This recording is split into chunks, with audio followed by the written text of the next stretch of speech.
Hi, welcome back for session 3 of this mind training series.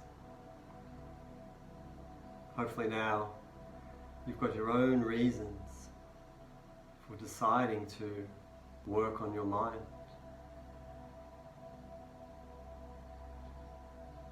That will really help give energy to your practice. Okay, have a big breath in and a deep sigh. Close your eyes.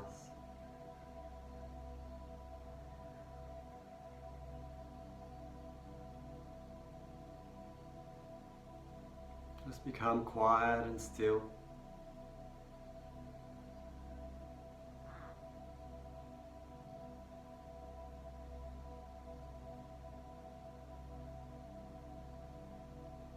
Get a feeling for your resting breath.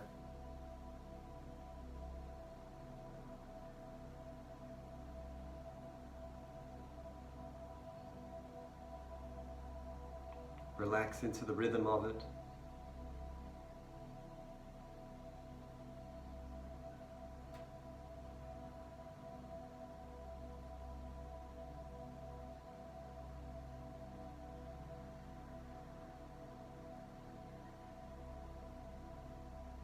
Now focus your attention around the nostril area, the very gentle flow of breath moving in and out through the gates of the nose.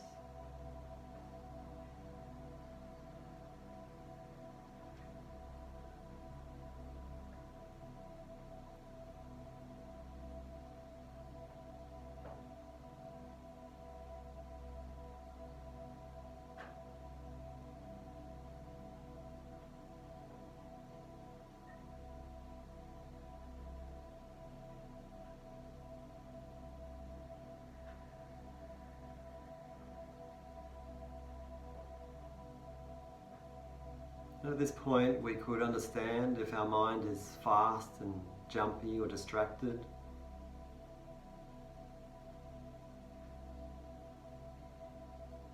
But we use the point of focus, the focus upon the soft feeling of air coming in and out of the nostrils.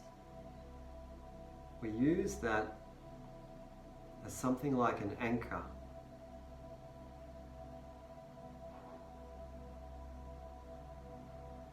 Or even something like a magnet that draws our attention to that place, even though it may feel pulled away. And then we just draw it back again and again and again, training the mind.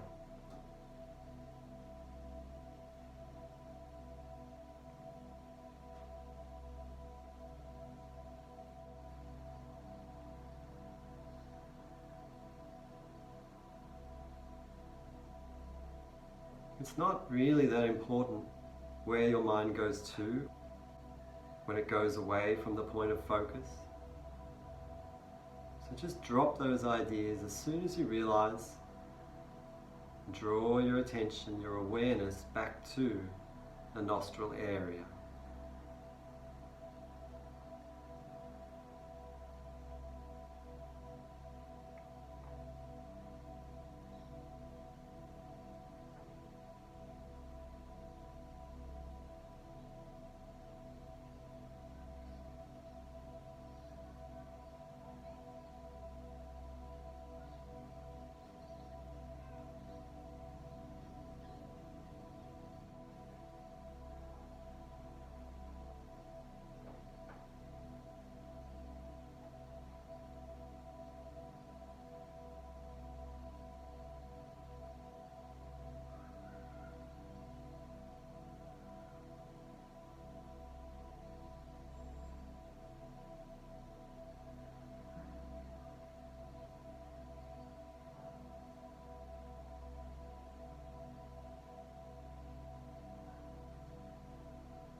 Okay, relax.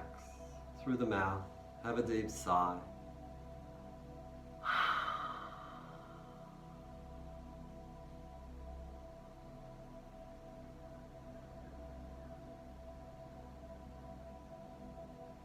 Open your eyes, come back to the space. Be aware of being in the space.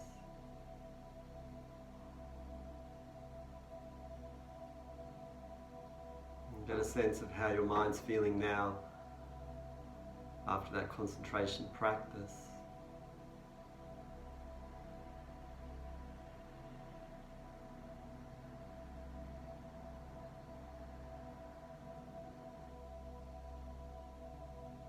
Remember, we're just interested in learning. So if you find it difficult at times, learn about that.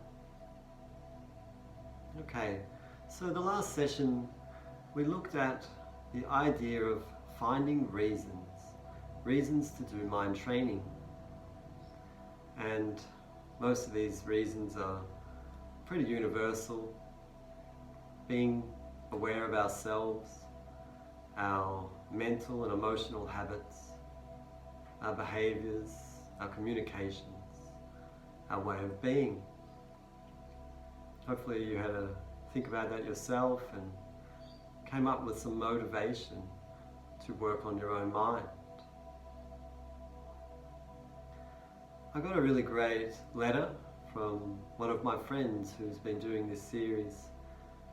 He wrote to me with some of his own intentions for his own meditation practice, and I thought they were fantastic, and so I wanted to read them to you to give you an idea of the sort of things we're going to work on. So he categorized them. Kindness. Seek to understand where others are at and act towards them gently and charitably. Respect. Understand that others have their own unique experience that deserves to be honored and appreciated. Humility. Realize that I don't have all the answers, and that's okay. Approach others openly and willing to learn. Composure.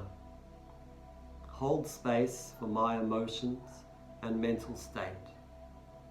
Ground myself in the body and the direct experience of the present. And the last one, trust. Have faith that being present and open is enough to make any situation workable. Really great. Close your eyes. Just process your feelings now in response to those ideas.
Have a deep breath.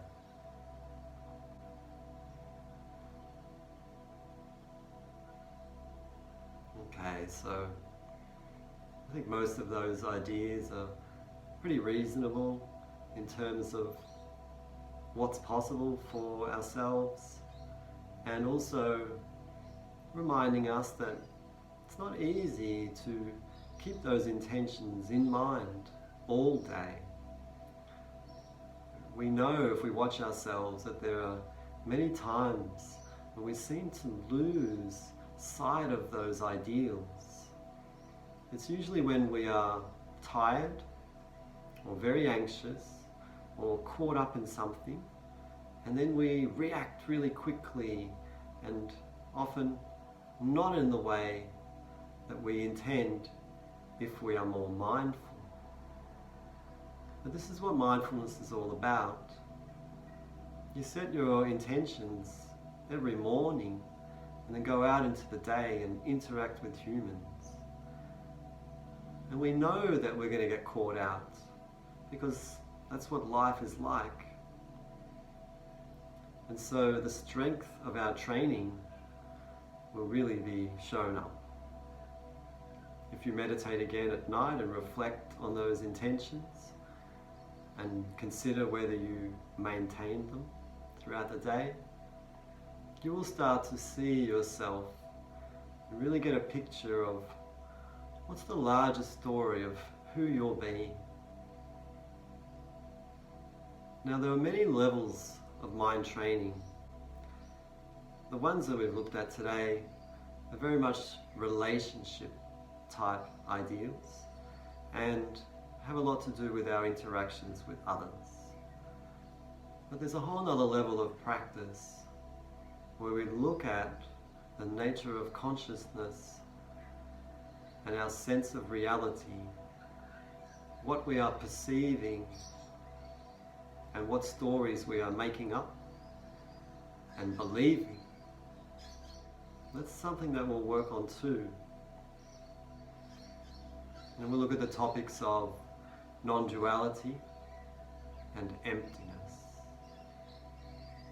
These are fantastic fields of study, and they will really show you how deeply rooted your egoic structures are. And to transform your mind takes a lot of observation and new ways of thinking. Close your eyes again. Have a deep sigh.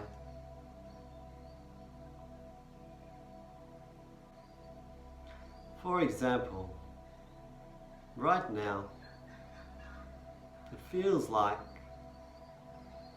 you are a human sitting somewhere, perhaps in a room.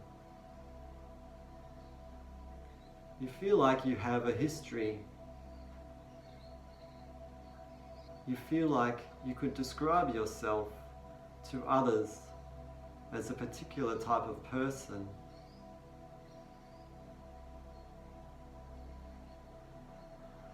You have a view of the world, and you believe that view.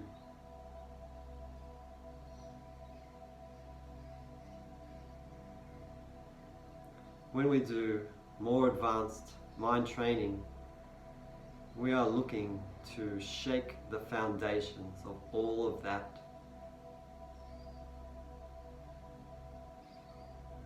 And the reason is that all the ideas that we hold as true and fixed about ourselves and others and reality, these ideas are usually very limiting, often quite false, very much misapprehensions, and therefore misguided.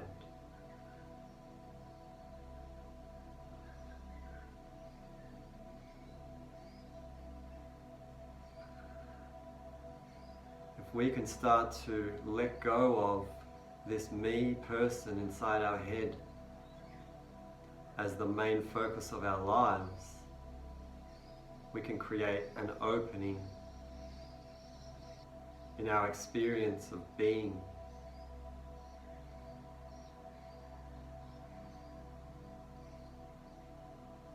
If we can find a way to unlock the deep anxieties that boil away underneath, we will become deeply relaxed, open, and trusting.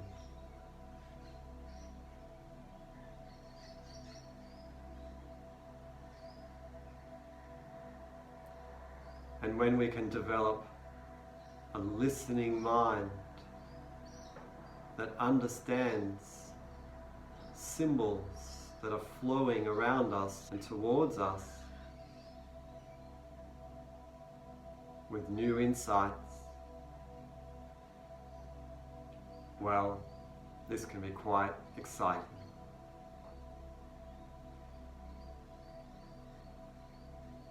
Come again to the gates of the nostrils with your focus. Narrow your attention.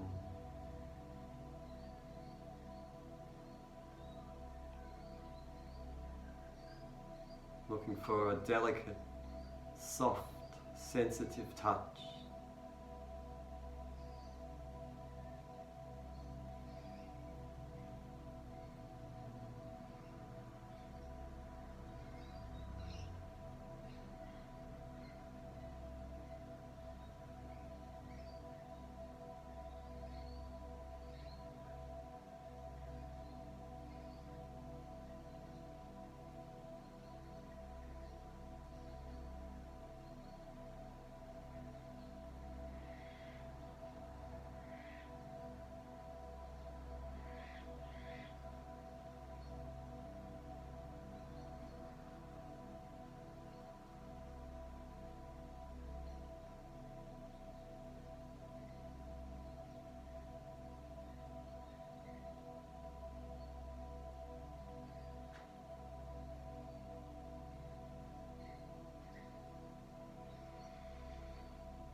And then relax, have another sigh. Thank you very much. I'll see you next time.